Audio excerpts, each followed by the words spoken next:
एक समय की बात है, एक बहुत ही ज्ञानी पंडित था। वह अपने एक बचपन के घनिष्ठ मित्र से मिलने के लिए किसी दूसरे गांव जा रहा था, जो कि बचपन से ही गूंगा।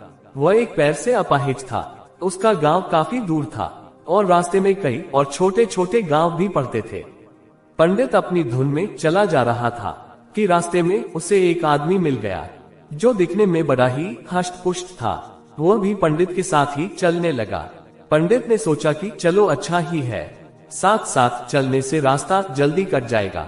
पंडित ने उस आदमी से उसका नाम पूछा, तो उस आदमी ने अपना नाम महाकाल बताया। पंडित को ये नाम बड़ा अजीब लगा, लेकिन उसने नाम के विषय में और कुछ पूछना उचित नहीं समझा। दोनों धीरे धीरे चलते रहे। तभी रास्ते में एक गांव आया। महाकाल ने पंडित से कहा, तुम आगे चलो, मुझे इस गांव में एक संदेशा देना है। मैं तुमसे आगे मिलता हूँ। ठीक है, इतना कहकर पंडित अपनी धुन में चलता रहा। तभी एक भैंसे ने एक आदमी को मार दिया, और जैसे ही भैंसे ने आदमी को मारा, लगभग तुरंत ही महाकाल वापस पंडित के पास पहुंच गया। चलते चलते दोनों एक दूसरे गांव के बाहर पहुंचे, जहां एक छोटा सा मंदिर था। ठहरने की व्यवस्था ठीक लग रही थी, और क्योंकि पंडित के मित्र का गांव अभी काफी दूर था, साथ ही रात्रि होने वाली थी, सो पंडित ने कहा, रात्रि होने वाली है, पूरा दिन चले हैं, थकावट भी बहुत हो चुकी है, इसलिए आज की रात हम इसी मंदिर में रुक जाते हैं। भूख भी लगी है, सो भोजन भी कर लेते हैं और थोड़ा विश्राम करके सुबह फिर से प्रस्थान करेंगे। महाकाल ने जवाब दिया, ठीक है, लेकिन मुझे इस गांव में किसी को कुछ सामान देना है, सो मैं देकर आता हूँ, तब तक तुम भोजन कर लो, मैं बाद में खा लूंगा। और इतना कहकर वह चला गया।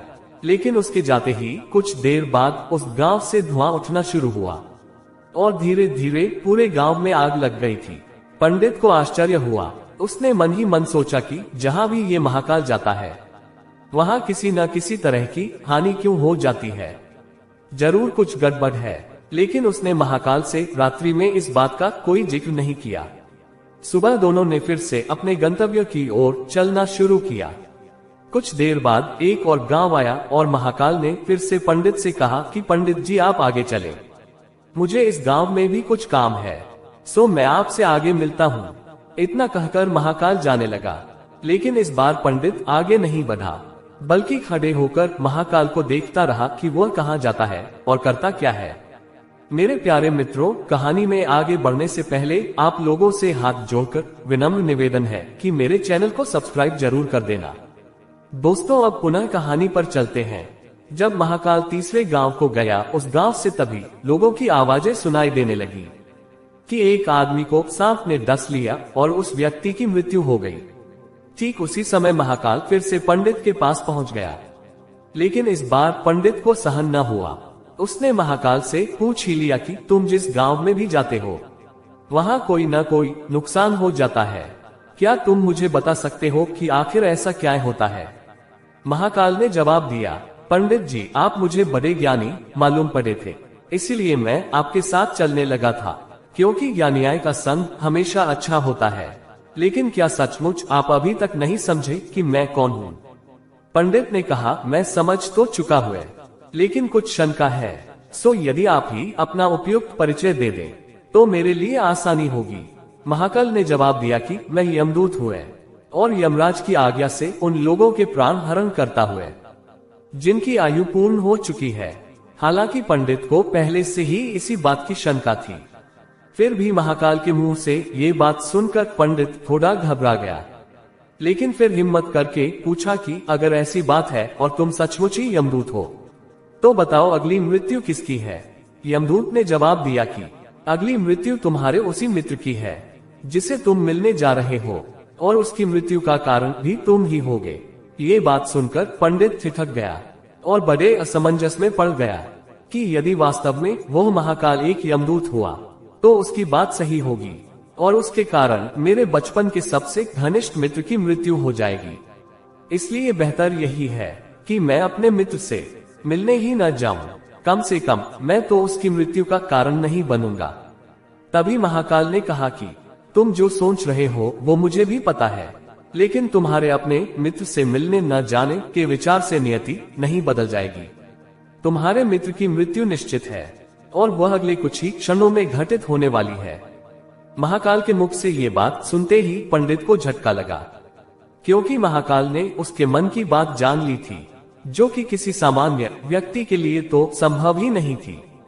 फलस्वरूप पंडित को विश्वास हो गया कि महाकाल सचमुच यमदूत ही है। इसलिए वह अपने मित्र की मृत्यु का कारण न बने, इस हेतु वह तुरंत पीछे मुड़ा और फिर से अपने गांव की तरफ लौटने लगा। परंतु जैसे ही वह मुड़ा, सामने से उसे उसका मित्र उसी की ओर तेजी से आता हुआ दिखाई दिया, जो कि पंडित को देखकर अत्यधिक प्रसन्न लग रहा था। अपने मित्र के आने की गति को देख पंडित को ऐसा लगा जैसे कि उसका मित्र काफी समय से उसके पीछे पीछे ही आ रहा था। लेकिन क्योंकि वह बचपन से ही गूंगा, वह एक पैर से अपाहिज था, इसलिए न तो पंडित तक पहुंच पा रहा था और न ही पंडित को आवाज देकर रोक पा रहा था। लेकिन जैसे ही वह पंडित के पास पहुंचा, अचानक न जाने क्या हुआ और उसकी मृत्यु हो गई। पंडित हक्का बक्का सा आश्चर्य भरी नजरों से महाकाल की ओर देखने लगा, जैसे कि पूछ रहा हो कि आखिर हुआ क्या उसके मित्र को।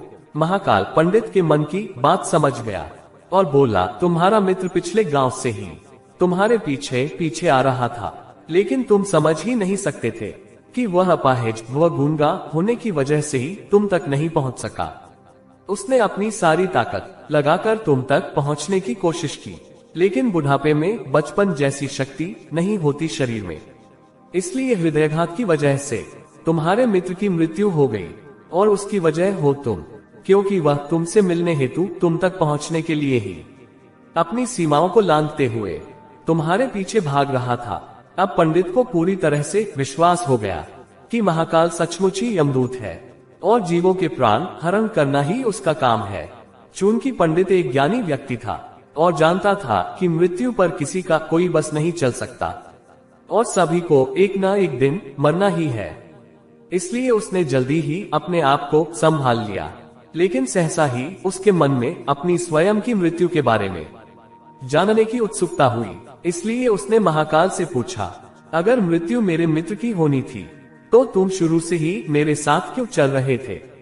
महाकाल ने जवाब दिया, मैं तो सभी के साथ चलता हुए और हर क्षण चलता रहता हुए, केवल लोग मुझे पहचान नहीं पाते, क्योंकि लोगों के पास अपनी समस्याओं के अलावा किसी और व्यक्ति, वस्तु या घटना के संदर्भ में सोचने या उसे देखने समझने का समय ही नहीं है। पंडित ने आगे पूछा, तो क्या तुम बता सकते हो कि मेरी मृत्यु कब और कैसे होगी?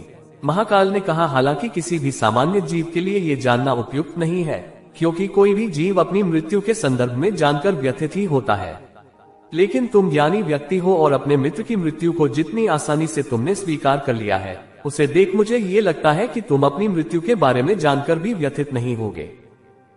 तुम्हारी मृत्यु आज से ठीक 6 माह बाद आज ही के दिन, लेकिन किसी दूसरे राजा के राज्य में फांसी लगने से होगी, और आश्चर्य की बात यह है कि तुम स्वयं खुशी से फांसी को स्वीकार करोगे। इतना कहकर महाकाल जाने लगा, क्योंकि अब उसके पास पंडित के साथ चलते रहने का कोई कारण नहीं था। पंडित ने अपने मित्र का यथास्थिति जो भी कर्मकांड संभव था किया और फिर से अपने गांव लौट आया। लेकिन कोई व्यक्ति चाहे जितना भी ज्ञानी क्यों न हो, अपनी मृत्यु के संदर्भ में जानने के बाद कुछ तो व्यथित होता ही है और उस मृत्यु से बचने के लिए कुछ न कुछ तो करता ही है। सो पंडित ने भी किया। चूंकि पंडित विद्वान था, इसलिए उसकी ख्याति उसके राज्य के राजा तक थी। उसने सोचा कि राजा के पास तो कई ज्ञानी मंत्रालय होते हैं और वे उसकी इस मृत्यु से संबंधित समस्या का भी कोई न कोई समाधान तो निकाल ही देंगे। इसलिए वह पंडित राजा के दरबार में पहुंचा और राजा को सारी बात बताई। राजा ने पंडित की समस्या को अपने मंत्रियों के साथ बांटा और उनसे सलाह मांगी। अंत में सभी की सलाह से ये तय हुआ कि यदि पंडित की बात सही है तो जरूर उसकी मृत्यु 6 महीने बाद होगी, लेकिन मृत्यु तब होगी जबकि वह किसी दूसरे राज्य में जाएगा। यदि वह किसी दूसरे राज्य में जाए ही न तो मृत्यु नहीं होगी। ये सलाह राजा को भी उपयुक्त लगी, सो उसने पंडित के लिए महल में ही रहने हेतु उपयुक्त व्यवस्था करवा दी। अब राजा की आज्ञा के बिना कोई भी व्यक्ति उस पंडित से नहीं मिल सकता था, लेकिन स्वयं पंडित कहीं भी आ और जा सकता था, ताकि उसे ये न लगे कि वह राजा की कैद में है। हालांकि वह स्वयं ही डर के मारे कहीं आता जाता नहीं था। धीरे धीरे पंडित की मृत्यु का समय नजदीक आने लगा और आखिर वह दिन भी आ गया जब पंडित की मृत्यु होनी थी। तो जिस दिन पंडित की मृत्यु होनी थी, उससे पिछली रात पंडित डर के मारे जल्दी ही सो गया ताकि जल्दी से जल्दी वह रात और अगला दिन बीत जाए और उसकी मृत्यु टल जाए। लेकिन स्वयं पंडित को नींद में चलने की बीमारी थी और इस बीमारी के बारे में वह स्वयं भी नहीं जानता था। इसलिए राजा या किसी और से इस बीमारी का जिक्र करने अथवा किसी चिकित्सक से इस बीमारी का इलाज करवाने का तो प्रश्न ही नहीं था। चूंकि पंडित अपनी मृत्यु को लेकर बहुत चिंतित था और नींद में चलने की बीमारी का दौरा अक्सर तभी पड़ता है जब ठीक से नींद नहीं आ रही होती है। सो उसी रात पंडित को नींद में चलने का दौरा पड़ा। वह उठा और राजा के महल से निकलकर अस्तबल में आ गया। चूंकि वह राजा का खास मेहमान था, इसलिए किसी भी पहरेदार ने उसे न तो रोका न किसी तरह की पूछताछ की। अस्तबल में पहुंचकर वह सबसे तेज दौड़ने वाले घोड़े पर सवार होकर नींद की बेहोशी में ही राज्य की सीमा से बाहर दूसरे राज्य की सीमा में चला गया। इतना ही नहीं, वो दूसरे राज्य के राजा के महल में पहुंच गया और संयोग हुआ ये कि उस महल में भी किसी पहरेदार ने उसे नहीं रोका ही नहीं, ना कोई पूछताछ की, क्योंकि सभी लोग रात के अंतिम प्रहर की गहरी नींद में थे। वह पंडित सीधे राजा के शयन कक्ष में पहुंच गया। रानी के एक ओर उस राज्य का राजा सो रहा था, दूसरी ओर स्वयं पंडित जाकर लेट गया। सुबह हुई तो राजा ने पंडित को रानी की बगल में सोया हुआ देखा। राजा बहुत क्रोधित हुआ। पंडित को गिरफ्तार कर लिया गया। पंडित को तो खुद ही समझ में ही नहीं आ रहा था कि वह आखिर दूसरे राज्य में और सीधे राजा के ही शयन कक्ष में कैसे पहुंच गया। लेकिन वहां उसकी सुनने वाला कौन था? राजा ने पंडित को राज दरबार में हाजिर करने का हुक्म दिया। कुछ समय बाद राजा का दरबार लगा, जहां राजा ने पंडित को देखा और देखते ही इतना क्रोधित हुआ और पंडित को फांसी पर चढ़ा दिए जाने का फरमान सुना दिया। फांसी की सजा सुनकर पंडित कांप गया। फिर भी हिम्मत कर उसने राजा से कहा कि महाराज, मैं नहीं जानता कि मैं इस राज्य में कैसे पहुंचा। मैं ये भी नहीं जानता कि मैं आपके शयन कक्ष में कैसे आ गया और आपके राज्य के किसी भी पहरेदार ने मुझे रोका क्यों नहीं। लेकिन मैं इतना जानता हूँ कि आज मेरी मृत्यु होनी थी और होने जा रही है। राजा को ये बात थोड़ी अटपटी लगी। उसने पूछा, तुम्हें कैसे पता कि आज तुम्हारी मृत्यु होनी थी? कहना क्या चाहते हो तुम? राजा के सवाल के जवाब में पंडित ने पिछले 6 महीनों की पूरी कहानी बता दी और कहा कि महाराज, मेरा क्या, किसी भी सामान्य व्यक्ति का इतना साहस कैसे हो सकता है कि वह राजा की उपस्थिति में राजा के ही कक्ष में रानी के बगल में सो जाए। ये तो सरासर आत्महत्या ही होगी और मैं दूसरे राज्य से इस राज्य में आत्महत्या करने क्यों आऊंगा। राजा को पंडित की बात थोड़ी उपयुक्त लगी, लेकिन राजा ने सोचा कि शायद वह पंडित मृत्यु से बचने के लिए ही महाकाल और अपनी मृत्यु की भविष्यवाणी का बहाना बना रहा है। इसलिए उसने पंडित से कहा कि यदि तुम्हारी बात सत्य है और आज तुम्हारी मृत्यु का दिन है, जैसा कि महाकाल ने तुमसे कहा है, तो तुम्हारी मृत्यु का कारण मैं नहीं बनूंगा। लेकिन यदि तुम झूठ कह रहे हो तो निश्चित ही आज तुम्हारी मृत्यु का दिन है। चूंकि पड़ोसी राज्य का राजा उसका मित्र था, इसलिए उसने तुरंत कुछ सिपाहियों के साथ दूसरे राज्य के राजा के पास पत्र भेजा और पंडित की बात की सत्यता का प्रमाण मांगा। शाम को दूसरे राज्य भेजे गए सैनिक फिर से लौटे और उन्होंने आकर बताया कि महाराज, पंडित जो कह रहा है वह सच है। दूसरे राज्य के राजा ने पंडित को अपने महल में ही रहने की संपूर्ण व्यवस्था दे रखी थी और पिछले 6 महीने से ये पंडित राजा का मेहमान था। कल रात राजा स्वयं इससे अंतिम बार इसके शयन कक्ष में मिले थे। जगह और उसके बाद ये इस राज्य में कैसे पहुंच गया, इसकी जानकारी किसी को नहीं है। इसलिए उस राज्य के राजा के अनुसार पंडित को फांसी की सजा दिया जाना उचित नहीं है। लेकिन अब राजा के लिए एक नई समस्या आ गई। चूंकि उसने बिना पूरी बात जाने ही पंडित को फांसी की सजा सुना दी थी, इसलिए अब यदि पंडित को फांसी न दी जाए तो राजा के कथन का अपमान होगा और यदि राजा द्वारा दी गई सजा का मान रखा जाए तो पंडित की बेवजह मृत्यु हो जाए। राजा ने अपनी इस समस्या का जिक्र अपने अन्य मंत्रियों से किया और सभी मंत्रियों ने आपस में चर्चा कर ये सुझाव दिया कि महाराज, आप पंडित को कच्चे सूत के एक धागे से फांसी लगवा दें। इससे आपके वचन का मान भी रहेगा और सूत के धागे से लगी फांसी से पंडित की मृत्यु भी नहीं होगी, जिससे उसके प्राण भी बच जाएंगे। राजा को ये विचार उपयुक्त लगा और उसने ऐसा ही आदेश सुनाया। पंडित के लिए सूत के धागे का फांसी का फंदा बनाया गया और नियमानुसार पंडित को फांसी पर चढ़ाया जाने लगा। सभी खुश थे कि न तो पंडित मरेगा, न राजा का वचन झूठा पड़ेगा।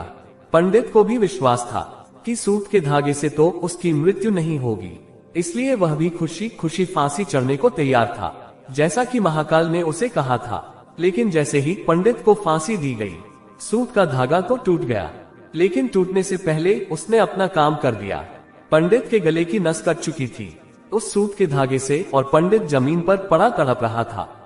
हर धड़कन के साथ उसके गले से खून की फुहार निकल रही थी और देखते ही देखते कुछ ही क्षणों में पंडित का शरीर पूरी तरह से शांत हो गया। सभी लोग आश्चर्यचकित हक्के बक्के से पंडित को मरते हुए देखते रहे। किसी को विश्वास ही नहीं हो रहा था कि एक कमजाए से सूत के धागे से किसी की मृत्यु हो सकती है। लेकिन घटना घट चुकी थी, नियति ने अपना काम कर दिया था। जो होना होता है वह होकर ही रहता है। हम चाहे जितनी सावधानियां बरतें या चाहे जितने उपाय कर लें, लेकिन हर घटना और उस घटना का सारा ताना बाना पहले से ही निश्चित है मित्रों, जिसे हम रत्ती भर भी इधर उधर नहीं कर सकते। इसीलिए ईश्वर ने हमें भविष्य जानने की क्षमता नहीं दी है, ताकि हम अपने जीवन को ज्यादा बेहतर तरीके से जी सकें। उम्मीद है मित्रों और प्यारे भाइयों बहनों, ये कहानी आपको पसंद जरूर आई होगी। तो प्लीज दोस्तों, वीडियो को लाइक करके मेरे चैनल को सब्सक्राइब जरूर कर देना और वीडियो में लास्ट तक बने रहने के लिए आप लोगों का तहे दिल से धन्यवाद।